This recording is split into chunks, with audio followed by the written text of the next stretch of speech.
오늘 이 시간, 참 평안을 얻으려면 이런 제목을 가지고 하나님 말씀을 증가하도록 하겠습니다. 이 말이 무슨 말일까요? 참 평안을 누리고 살아가는 사람들이 오늘 이 세상에 많지 않다라는 거예요. 우리나라 사람 왜 이렇게 자살을 많이 하죠? 왜 젊은 사람들은 우리나라를 향해서 왜 헬조선이라고 그러죠? 그러면 저기가 다른 나라 가서 살든지. 문제가 많아요. 왜 그럴까요? 여기가 고장나서 그래요. 오늘날 한국 사람들은 여기가 고장났어요. 예전에는요, 가난하게 살았거든요. 먹을 것이 없었죠. 장난감은 뭐였냐면 땅바닥에 있는 흙이 장난감이었고 땅바닥에 뒹굴고 있는 돌멩이가 우리의 장난감이었거든요. 요즘에는 가난하게도 장난감이 이거더라고요. 세상이 많이 바뀌었죠. 사람은요, 육신적으로만 이루어지지 않았기 때문에 영적으로 채워지지 않으면 바보가 됩니다. 고장이 납니다. 그래서 육신적으로 풍요를 누리고 부유함을 누리면 반드시 그 영혼이 병이 나요. 오늘날 이 시대가 그런 것 같아요. 요즘 아이들 왜 이렇게 자녀들이 부모 말을 안 듣는지 모르겠어요. 뭐 죽을 짓을 시키는 것도 아닌데 다 자기 잘되라고 하는데 왜 그렇게 말을 안 듣는지 모르겠어요. 그리고 자기가 살아보니까 대학을 졸업해보니까 와, 이 사회가 만만치 않거든요. 야, 취업할 수 있을 거라 생각했는데 웬걸 이 취업하기가 하늘에서 별 따기네. 노력하면 될 줄 알았죠. 속았어요. 옛날에 노력하면 뭐 다 된다 근데 순 거짓말이에요. 노력해도 안 되는 거는 안 돼요. 그래서 그런지 모르지만 스스로가 자포자기하고 특히 젊은 사람들 왜 그렇게 많이 죽어요? 심각해요. 우리나라가 무려 15년째 OECD 국가 자살률 1등입니다. 별걸 다 1등을 해요. 왜 그럴까요? 고장이 나서 그래요. 마음의 평화가 없어서 그래요. 오늘 이 시간 초대되어 오신 모든 분들, 또 우리 자리에 함께한 모든 성도님들, 주님의 이름으로 환영하며 축복합니다. 무엇보다도 우리 마음에 세상이 알지 못하는 기쁨이 샘솟듯이 넘쳐날 수 있기를 바랍니다. 그래서 예수 믿는다는 것이 얼마나 복인 줄 아십니까? 가짜로 믿는 사람 말고요. 교회 안에도 가짜로 믿는 사람들이 정말 많아요. 빌리 그레이엄 목사님이 전 세계를 돌면서 복음을 전했지요. 우리나라에도 왔었잖아요, 옛날에. 그래서 여의도 광장, 그 당시에는 그게 광장이었죠. 100만 명이 넘는 사람들이 거기 모였잖아요. 근데 그분이 돌아가시기 직전에 이런 얘기를 했대요. 나에게 생명이 연장이 된다면, 다시 살 수 있다면 교회 안에 예수 믿지 않는 사람들에게 복음을 전하는 삶을 살겠다. 무슨 말일까요? 교회 안에 가짜로 예수 믿는 사람 굉장히 많다는 거예요. 무슨 얘기죠? 양의 가죽을 뒤집어서 늑대들이 너무나 많이 있다는 거죠. 다시 말해서 하나님이 주시는 은혜와 참 평안 없이 그냥 살아가는 사람들이 너무 많다는 거죠. 그러므로 예수를 진짜로 믿는다는 것이 얼마나 큰 축복인지 오늘 이 시간 저와 성도님들이 우리가 깨닫는 시간이 되시기 바랍니다. 특별히 예수 믿고 우리 부강교회에서 신앙생활 할 수 있기를 간절히 소원합니다. 제가 알기로는요, 이건 확실해요. 부산에서 가장 좋은 교회가 우리 부강교회입니다. 뒤에 웃으시는 분이 있는데 왜 웃는지 모르겠습니다. 오늘은 특별히 6월 25일입니다. 특별한 날이죠. 73년 전에 이 땅에는 전쟁이 있었습니다. 민족 간의 비극이었습니다. 얼마나 많은 사람들이 죽었습니까? 얼마나 많은 실향민들이 지금도 고통에 몸부림치고 있습니까? 6월만 되면요, 저 38선 가보세요. 통일전망대죠. 강원도에도 통일전망대가 있더라고요. 거기 가보면요, 제사 지낸 사람들 많고 나이 드신 분들 있죠. 그 북녘 하늘 쳐다보면서 우는 분들 많고 참 가슴 아픈 일이죠. 그리고 그 당시에 이름도 없이 죽어간 사람들이 얼마나 많습니까? 민간인뿐만 아니고 얼마나 많은 젊은 사람들, 젊은 군인들이 전쟁터에서 죽어갔습니까? 우리의 아들들이었잖아요. 우리 아버지였고 우리 할아버지였습니다. 비목이란 각오를 하실 겁니다. 비목. 이 비목이란 죽은 사람이 이력을 새겨가지고 무덤 앞에 세워두는 비를 말해요. 비. 돌로 만든 것을 우리를 뭐라고 그러죠? 예. 우리 집사님은 학교 다닐 때 공부 잘하셨어요. 비석. 비석이죠. 그런데 나무로 만들었으니까 비목이라고 그래요. 이 비목이란 이 가곡, 이 작사를 하신 분 이름이 한명희라는 분입니다. 이 당시 이분이 소위였대요. 소위. 한명희 소위. 한명희 소위는 1960년대 중반에 ROTC 육군 소위로 수색 중대 DMZ의 초소장으로 복무를 했대요. 지금의 강원도 화천 지역인 것 같아요. 우연히 잡초가 우거진 곳에서 이름도 없는 녹슨 철모와 돌무덤 하나를 발견하게 됩니다. 자, 그림을 한번 보여주세요. 저분이 한명희 소위입니다. 그리고 오른쪽에 보니까 돌무덤이 있고 십자가 비목이 하나 서 있고 철모가 거기에 올려져 있죠. 이 당시만 하더라도 1960년이 되잖아요. 군인 막사 주변에 호박이나 야채를 심으려고 땅을 파게 되면 여기저기서 사람 뼈, 해골들이 막 나왔다고 그래요. 제가 안 가봐서 모르겠는데 그 기록에는 그렇게 기록되어 있더라고요. 그렇다면 6.25 당시에 얼마나 많은 사람들이 죽었을까요? 땅만 파면 해골이 나온다니까요. 제가 알고 있기로는 지금도요, 강원도 지역에서 군인들이 땅 파고 다닌대요. 왜요? 이름도 없이 죽어간 군인들. 그런데 군인들은 꼭 뭐가 있죠? 목에 거는 그거 있잖아요. 그리고 요즘에는 또 과학이 발달해가지고 그 뼈조각만 하나 있어도 뭐 DNA 조사해가지고 가족들을 찾을 수가 있다고 그러더라고요. 그런 일을 지금도 하고 있죠. 그 자리에는요, 녹슨 철모, 개머리판이 거의 썩어가지고 남아나지 않고 총열만 이렇게 남아있는 칼빈 소총 한 자루가 있었다고 합니다. 소총이 애만 소총이 아니고 칼빈 소총인 것으로 봐서 이 칼빈 소총의 주인공은 아마 자기처럼 소대장급의 장교가 아닌가 그런 생각을 했대요. 자신과 똑같은 젊은 나이에 이름도 없이 깊은 계곡, 양진역의 비바람과 그 긴 세월 속에서 그냥 홀로 비목으로 이렇게 서 있었다라는 겁니다. 아마도 전쟁 중에 누군가가 전우겠지요. 총에 맞아 죽었으니까 땅을 파서 묻을 수 없잖아요. 전쟁 중이니까 아마 전우들이 그 시체 위에 돌을 쌓고 나무를 꽂고 그 사람의 철모를 거기에 얹고 총을 그 옆에다가 세워둔 것 같아요. 그런데 여전히 1960년 전쟁이 끝난 한참 후 1960년 중반이 되었는데까지도 그 비목이 그대로 남아있는 겁니다. 무슨 얘기일까요? 이 전우의 비목을 만들어주신 그 분들도 어디선가 비목도 없이 쓸쓸히 혼자서 눈물 흘리며 죽어갔을 거라는 겁니다. 전사했다라는 거죠. 사랑하는 여러분, 왜 이분들은 이렇게까지 했을까요? 왜 이분들은 죽음조차도 고독과 슬픔 속에서 그것도 아무도 알아주지 않고 아무도 모르게 외롭게 죽어가야 했습니까? 이분들이 너무 착해서? 너무 순수해서? 이분들의 모습과 오늘날 한국 사람들의 모습을 한번 비교해 보십시오. 어디가 다를까요? 여기가 다를 것 같아요. 우리의 할아버지들, 그분들의 그 마음과 오늘날 이 대한민국을 살아가고 있는 젊은이들의 이 마음이 다르다니까요.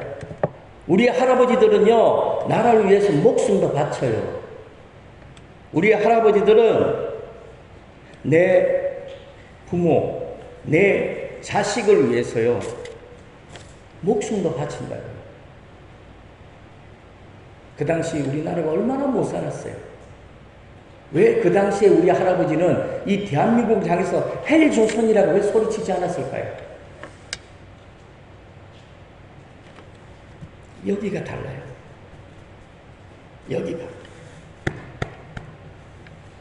오늘날 젊은이들은 제가 볼 때는 병이 든 것 같아요. 여기가 병들었어. 왜 우리 할아버지들은 이렇게 아무도 알아주지 않는데 이렇게 죽어가야 했습니까? 아, 착하니까, 순수했으니까, 어리석으니까. 나라를 지키겠다는 일념으로 모든 것을 포기했잖아요. 아마도 고향 땅에서는 어머니가 언제나 아들이 돌아오나 하면서 어머니는 저녁마다 문 앞에 서서 아들이 혹시 돌아오나 기다렸을 거예요. 기다리다 돌아오지 않지요. 나중에는 어머니가 병들겠지요. 지금은 그 어머니들이 다 천국에 계시잖아요. 한 명의 소인은요, 제대를 합니다. 제대를 하고 난 다음에도 도저히 그때 그 기억이 머릿속에서 떠나가지 않는 거예요. 특별히 6월이 되면 6월 25일 어떤 행사를 하게 되면 그 생각이 자기를 사로잡아요. 제대를 한 이 한명희 씨는요, 이 당시 모 방송국 PD로서 일을 합니다. 그러다가 평소에 알고 지내던 작곡가 이 장일남 씨가 신작 가곡을 위한 발표를 해야 되는데, 곡 쓰기는 쉬워요. 문제는 가사잖아요, 가사. 가사가 사람의 심령을 울릴 수 있는 그런 시적인 가사가 필요해요. 근데 그게 쉽게 나오나요? 그래서 이 한명희 씨한테 부탁을 했대요. 내가 이렇게 이번에 신작 가곡 발표회를 하는데 가사를 좀 하나 써달라. 그래서 그 의뢰를 받아가지고 작사한 시가 바로 비목입니다. 그런데 감사한 것은 이번에 우리 부산기독교 청년협회 회장님으로 계시는 우리 교회 감사하죠. 이광재 장로님께서 회장님입니다. 세den교회 성황성 목사님과 함께 초량교회에서 6.25 참정용사분들을 모시고 보훈 행사를 했지요. 나라와 민족을 위해서 기도하는 구국기도 행사를 했다고요. 잊지 않고 기억하고 감사한다는 것이 얼마나 좋은 일인 줄 압니까? 우리는 잊으면 안 돼요. 그리고 그분들의 희생, 눈물, 감사하는 마음을 가져야 돼요. 이 시간, 이 당시 한명희 소인님이 작사했던 이 비목이란 이 가곡이죠. 아마 들어보면 알 거예요.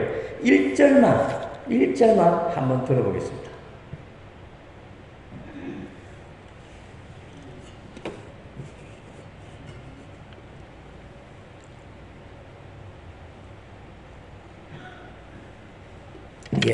안 듣겠습니다. 안 나옵니다. 안 나오죠?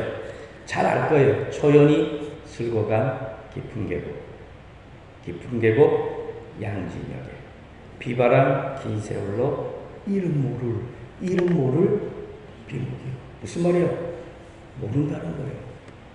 그런데 그 밑에는 누군가가 죽어 있는 거죠. 왜요? 이 나라를 위해서. 왜요? 이 나라 국민들을 위해서. 내 부모와 내 처자식을 위해서 자기가 희생했다고요. 사랑하는 여러분, 질문 하나 합니다. 6.25 당시 전사분들에게 죽음이 진정한 평안이었을까요? 죽음 자체가 탈출구였을까요? 저는 이분들이 죽어서나마 하나님의 나라에 들어가기를 원합니다. 저는 이분들이 죽어서나마 하나님의 나라에서 진정한 평안을 누리길 원합니다. 만약 이런 분들 앞에서 지옥이 어디 있고 천국이 어디 있냐고 말한다면 이거 너무 잔인하지 않아요? 그럼 그분들은 어떻게 해요? 비록 살아있을 때는 가상을 받지요. 눈물을 흘렸잖아요. 죽어서나마 천국에 가야 되지 않겠습니까? 이런 분들을 위해서라도 천국은 반드시 있어야 돼요. 그래서 천국에서 살아서 뵙지 못했던 어머니를 만나야 되지 않습니까? 그런데 죽었는데 지옥에 간다면, 그리고 죽고 나니까 아무것도 없다면 얼마나 불쌍합니까? 얼마나 안타까워요. 죽고 난 다음에 아무것도 없다면 인간처럼 불쌍한 존재는 없어요. 왜요? 우리 속에는 심령이 있잖아요. 마음이 있잖아요. 두드려 패면 육신이 아파서 고통을 당하지만 인간을 가장 힘들게 하는 것은 육신의 아픔이 아니잖아요. 우리 마음, 상한 심령. 여기가 아프면요, 우는 것도 다르게 울더라고요. 누가 두드려 패가지고 몸이 아파서 우는 거 하고, 여기가 아파서 우는 사람은요, 그 우는 것이 달라요.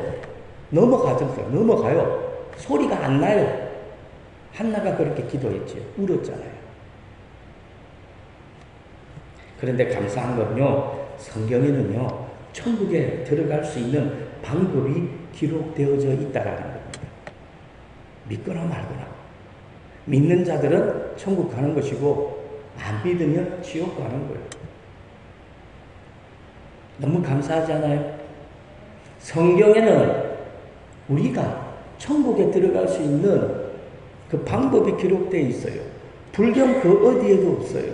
세상의 다른 종교 그 어디에도 죄의 문제와 구원의 문제를 해결하고 우리를 하나님의 나라에 들어갈 수 있게 하는 방법이 없다고요.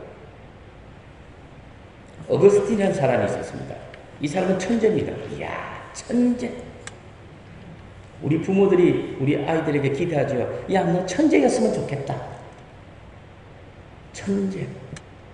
야, 천재는요, 조금만 넘어가면 바보가 되더라고요. 천재도 안 좋은 것 같아요. 근데 이 친구는 천재예요.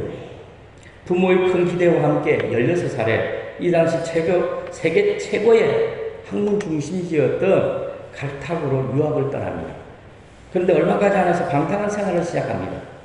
이단 종교에도 빠지죠. 술과 여자를 가까이 합니다. 온갖 쾌락과 온갖 욕망 속에서 지 마음대로 살아갑니다. 고향에 있는 부모님들은 도무지 이해를 못하는 겁니다. 원래 이런 아들이 아니었거든요. 누구보다도 착하고 누구보다도 총명했던 아들이었습니다. 그런데 아들이 변해버렸잖아요. 어거스틴은요, 공부를 하면 할수록 왜 자기가 공부를 해야 하는지를 모르겠더라는 거예요. 자신의 생각에는 이 영원한 것이 없다는 거예요. 하나님이 어디 있냐는 거예요. 죽고 나면 그만이지. 이렇게 사나 저렇게 사나 죽으면 그만인 인생, 굳이 이 땅에서 선하게 살 필요가 있는가? 그래서 자기 마음대로 방탕한 삶을 살았습니다. 한번 생각해 보십시오. 이 땅에서 부자로 살아도 죽으면 그만이고요. 그렇다면 우리가 부자로 사는 것이 무슨 의미가 있어요? 죽으면 끝인데 착하게 살 필요가 어디 있습니까? 공부 열심히 하고 자녀들을 잘 키울 필요가 어디 있어요? 죽으면 끝인데 말이에요. 그런데 어거스틴은요, 이런 생각 속에 사로잡히니까 사는 것이 의미가 없고 오히려 생명을 부여잡고 살아가는 한순간 한순간이 너무너무 고통스럽더라는 거예요. 차라리 죽자. 죽으면 편안하지 않겠는가? 고통도 없지 않겠는가? 그래서 자살을 결심합니다. 그러다가 우연찮게 성경을 보게 돼요.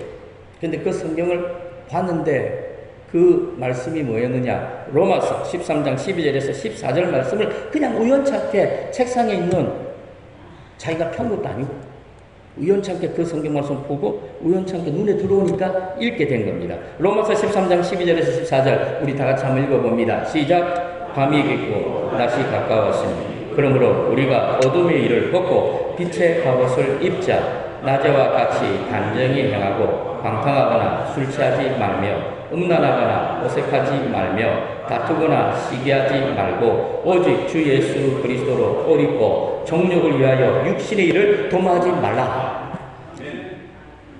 이상하게도 이 말씀이 어거스틴의 영혼을 찌르더래요. 마음이 너무너무 아프더래요. 마음이 아프더래요. 태어나서 처음으로 자기 영혼이 아파하는 소리를 들었대요. 그 순간 하염없는 눈물이 눈에서 쏟아지고 자신도 모르게 회개를 했대요. 잘못했다. 내가 잘못했습니다. 그런데 그 순간 또 마음속에서 세상이 할 수 없는 기쁨이, 평안이 막 솟아나는 거예요. 이해가 되지 않았어요. 왜 기쁘냐고. 왜 이렇게 행복하죠? 이해가 되지 않아요. 설명이 필요 없어요.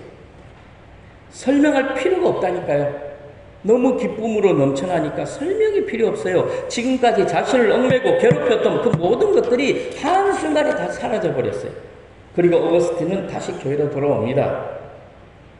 그래서 사도 바울 이후 가장 위대한 교부가 되죠. 사랑하는 여러분, 하나님을 만나면요 설명이 필요가 없어요. 이해할 필요도 없어요. 그냥 아는 거예요. 그냥 믿어지는 거예요. 그래서 어거스틴의 이 참회록이라는 책에 보면 이런 말이 기록되어 있습니다. 인간은 하나님께 돌아오기 전에는 참 평안을 얻을 수 없다. 또 이런 말을 했죠. 나는 하나님을 믿지 못하겠다. 그래서 나는 하나님을 믿는다.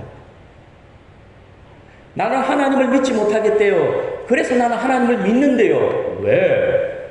내가 믿을 수 있는 하나님은 하나님이 아니라는 거예요. 내가 알 수 있는 하나님은 하나님이 아니라는 거예요. 왜? 하나님은 내 좁은 머리로 알 수 없는 분이니까. 눈에 보이고 만져진다면 그건 하나님이 아니라는 거예요. 믿을 수 없기 때문에 나는 믿는다. 나중에 집에 돌아가셔서 한번 생각해 보십시오. 믿을 수 없어서 나는 믿는다. 믿을 수 없어서 나는 믿는다. 곰곰이 생각했어요. 왜 믿을 수 없어서 믿을까? 하나님이니까. 신이니까. 이해할 수 없어서 나는 이해한다. 인간은요, 날고 뛰어도 아무리 천재 소리를 들어도 하나님과 견줄 수가 없는 거죠. 어거스틴은 자신의 체험을 통해서 참 평안은 오직 예수를 믿을 때만 발견할 수 있다. 그렇게 고백합니다. 그래서 참 평안은 세상이 주는 평안하고는 비교가 되지 않는데요. 세상에 알 수 없는, 이해할 필요가 없는, 설명할 필요가 없는 그냥 믿어지는 거예요. 짜장면을 한 번도 먹어보지 않는 아들에게 야, 니 짜장면 먹어봤니? 아니, 안 먹었는데요. 야, 그 맛있는 거 지금까지 안 먹고 뭐 했노? 짜장면 있잖아, 달아. 먹으면 이런 맛도 나고 저런 맛도 나고 기똥차 최고야. 그런데 그 아들은 이해 못해요. 방법은 어떻게 해요? 끄집고 중국집 가서 짜장면 한 그릇 딱 해가지고 입에 넣어줘야 돼요. 그러면 딱 먹으면 설명이 필요 없죠. 이해할 필요가 없어요. 짜장면 설명해 줄 필요가 없다니까요. 그냥 알아요. 우리가 하나님을 만나면요, 예수를 진짜로 믿으면 설명이 필요 없어요. 그냥 알아요. 그냥 믿어줘요. 왜 믿어지는데? 몰라요. 그냥 믿어줘요. 그렇다면 사람들은 왜 평안을 누리지 못할까요? 죄 때문이에요. 우리와 하나님 사이를 가로막고 있어요. 뭐가요? 죄가. 인간은 죄에서 자유로울 수가 없지요. 살아보셔서 알잖아요. 죄에서 자유로울 수 없어요. 죄 때문에 죄의 종로로 사며 살아가고 있습니다. 그래서 세상이 주는 평안은 결코 참 평안이 아닙니다. 있다가 없어지지요. 사라지지요. 그러나 하나님이 주시는 평안은 영원합니다. 하나님이 주시는 참 평안은 인간의 영혼의 아주 깊은 곳에서부터 샘솟듯이 솟아나는 참된 평안이기 때문입니다. 그러므로 하나님이 주신 참 평안은 아무도 빼앗아갈 수가 없습니다. 자, 요한복음 14장 27절 다 같이 읽습니다. 평안을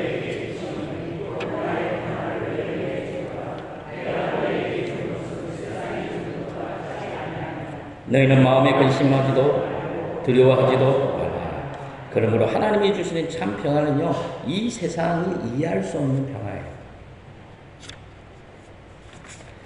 그렇다면 어떻게 해야 하나님이 주시는 참 평안을 얻을 수 있을까요? 자, 첫째로 한번 다 같이 읽어봅니다. 우리의 죄를 하나님 앞으로 가지고 와야 합니다. 사람은 누구에게나 수고하고 무거운 짐이 있어요.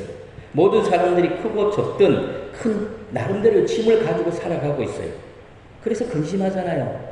그래서 어떻게 해요? 염려하잖아요. 불안해하잖아요. 그래서 마음에 여유가 없지요. 그런데 예수를 믿으면 죄와 근심과 불안에서 해방이 되는 거예요.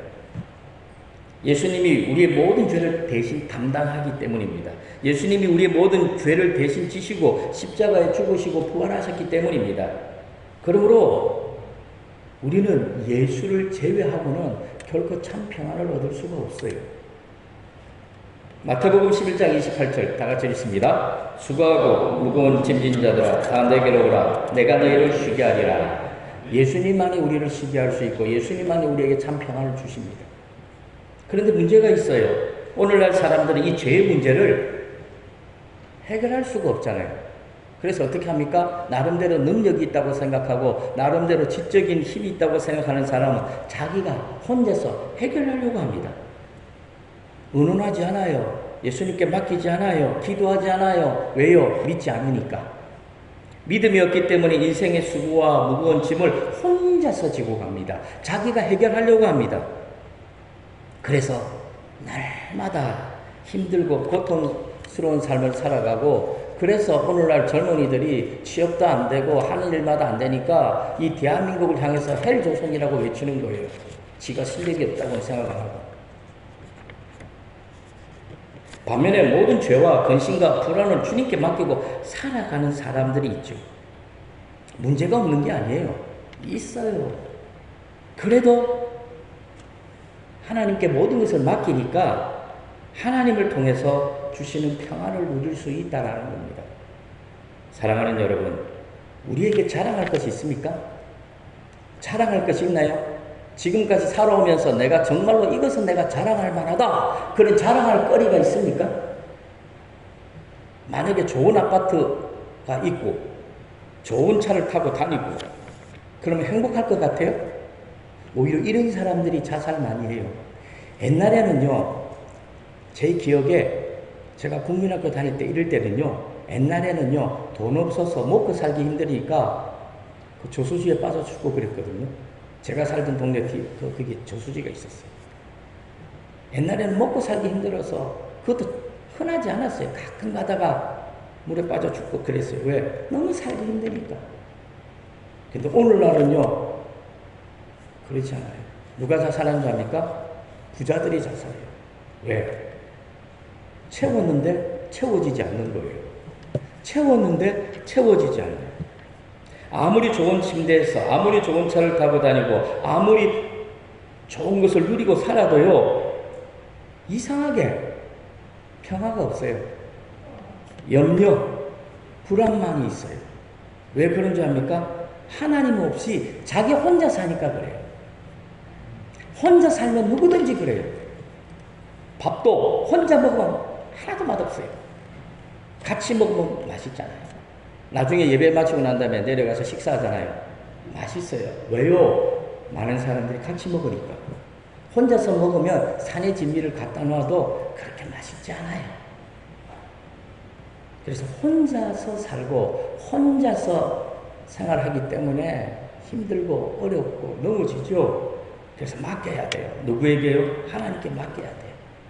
맡기는 인생을 살면 비록 고난이 있어도 그 고난 가운데 만족이 있고 기쁨을 누릴 수가 있습니다. 그러므로 참 평안을 얻으려면 예수를 믿어야 돼요. 그 길밖에 없죠. 그리고 하나님께 맡겨야 돼요. 그러면 세상에 알 수 없는 기쁨이 우리 속에서 날마다 솟아나요. 문제는 변하지 않았는데 여전히 나에게 고민거리가 있고 여전히 경제적인 문제가 있고 나에게 스트레스 주는 자녀들도 있는데 이상하게 내 마음에 기쁨이 있는 거죠. 그 기쁨이 모든 문제를 충분히 커버한다는 겁니다. 둘째로 다 같이 읽습니다. 시작. 하나님과의 관계를 회복해야 합니다. 자, 성경에서 평안이란 말은요, 헬라어로 에이레네라고 그래요. 그 별로 중요하지 않아요. 우리나라 말도 아닌데 에이레네. 근데 이 의미는 중요해요. 이 에이레네라는 말은 고대 그리스의 여러 도시 국가들이 서로 전쟁을 하지 않고 우리 평화조약을 맺자 하고 협정을 맺어놓은 상태, 전쟁이 없는 상태, 평화의 상태, 이때를 에이레네라고 그래요. 고대 그리스는요, 여러 도시국가로 이루어졌죠. 여러 도시국가로 이루어지니까 어떻게 돼요? 싸우는 거예요. 맨날 밥만 먹고 하는 일이 전쟁을 하죠.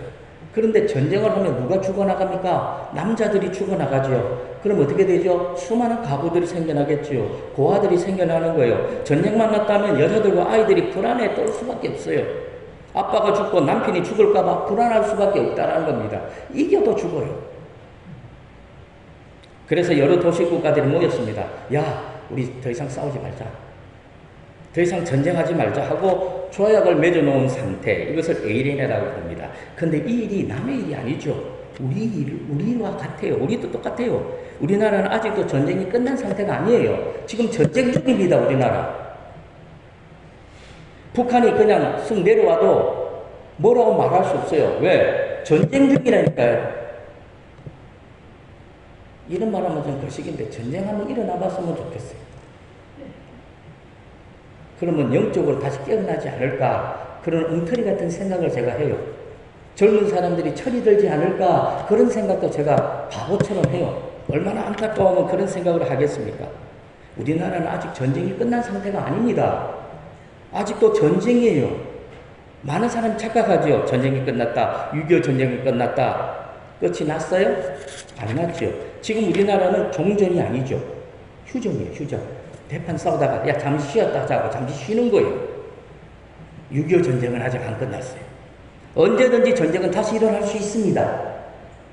그래서 우리나라는 지금도 엄청난 국방비를 쓰고 있고 지금도 미군이 우리나라에 주둔하고 있는 거예요. 사랑하는 여러분, 1950년 6월 25일 이날은 결코 잊을 수가 없는 날입니다. 새벽의 포성 소리와 절규, 사선을 넘나드는 사람들의 비명소리. 6.25 전쟁은요, 우리 민족의 역사상 가장 비극적이고 가장 치욕적이고 가장 비참한 동족상잔의 비극입니다. 얼마나 많은 이산가족들이 생겨났습니까? 1000만 명 이상이 생겨났대요. 1000만 명. 전쟁 가부는 무려 50만 명 이상이 생겨나고 전쟁 부하가 무려 10만 명 이상이 생겨났죠. 그러니까 어떻게 합니까? 우리나라에서 그 10만 명 이상 되는 아이들을 커버를 못해요.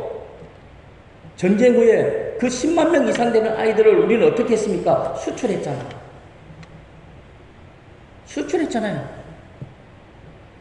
거리와 거리마다 마을과 마을마다 부모를 잃은 아이들의 울음소리, 남편을 잃은 여인들의 피토하는 그 절규소리. 끝난 게 아니라니까요. 우리는 기도해야 돼요. 나라와 민족을 위해서 기도해야 돼요. 어찌 우리가 이 날을 잊습니까? 잊으면 안 돼요. 잊으면 다시 그 날이 반복되어져요. 사랑하는 여러분, 다시는 이 땅에 전쟁이 일어나면 안 됩니다. 반드시 종전이 되어야 되고 평화가 찾아와야 되고 평화적으로 통일이 이루어져야 됩니다. 그래서 국가 간에 다시 전쟁을 하지 말고 조약을 메어놓은 상태, 이 고대 그리스에서는 이걸 에이레네라고 그랬어요. 근데 성경에도 이 에이레네라는 단어를 사용합니다. 하나님과 성도들과의 올바른 관계를 설명할 때 이 에이레네라는 이 단어를 설명하고 있어요.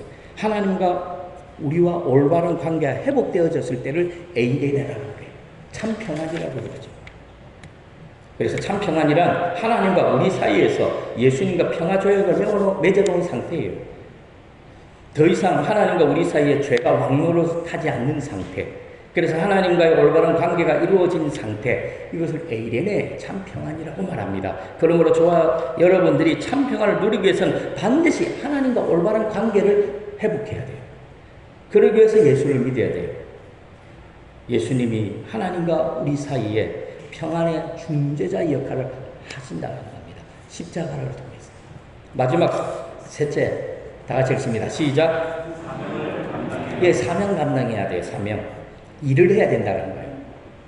직장인들은 일을 해야 행복한 겁니다. 정년퇴직하면 야, 나 일 안 한다. 나 이제 행복 시작. 아니에요. 우울증에 빠져요. 이상해져요.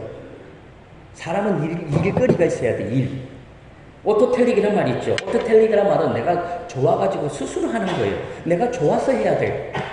내가 좋아서 교회 나가야 되고, 내가 좋아서 봉사해야 되고, 내가 좋아서 기도해야 돼요. 그래서 그러면 행복해져요. 그러면 평화가 와요. 그러면 기쁨이 있다니까요. 그런데 이 사명은요, 내가 좋아서 하는 오토텔릭 차원을 넘었어요. 하기 싫어도 해야 돼요. 왜? 하나님의 뜻이니까. 그래서 사명은 눈물이고, 사명은 은혜고, 사명은 축복인 거예요. 그래서 사명을 감당하면 힘들고 어렵지만 기쁘다니까요. 그거 아세요? 진짜 고통스럽거든요. 가기 싫거든요. 억지로 끌려가듯이 가요. 그런데 도착하고 나면 기뻐요. 예전에 제가 산을 많이 탔거든요. 아직도 제 기억 속에 있어요. 오대산. 끔찍해요. 진짜 끔찍해요. 오대산을 1시간 반 만에 올라가는 거예요. 그러니까 얼마나 힘들었겠어요. 한 30kg짜리 이거 메고 죽고 싶더라고요. 그런데 딱 정상에 도착하니까 와, 얼마나 행복한지 이루 말할 수 없죠. 고통이 눈물 흘리며 씨 뿌리는 것이 나쁜 것만 아니죠. 그러므로 사명감을 그래야 우리에게 진정한 기쁨이 있고 평안이 있습니다. 그러므로 이 땅에서 하나님과의 관계를 회복해서 세상이 줄 수 없는 그 평안을 저뿐만 아니라 오늘 이 자리에 있는 모든 분들이 누릴 수 있기를 바랍니다. 그래서 예수 믿는 삶이 세상의 그 어떤 것과도 비교할 수 없는 그런 경험, 그런 체험들이 우리에게 있기를 간절히 소원합니다. 하나님 감사합니다. 오늘도 함께하여 주시고 우리 북강의 성도들, 이 자리에 함께한 모든 이들 세상에 알지 못하는 기쁨을 주시고 보람을 주시고 평안을 허락하여 주시옵소서. 이 시간도 귀한 예물 드릴 때도 하나님이 함께하여 주옵소서. 모든 말씀 예수님의 이름으로 기도합니다. 아멘.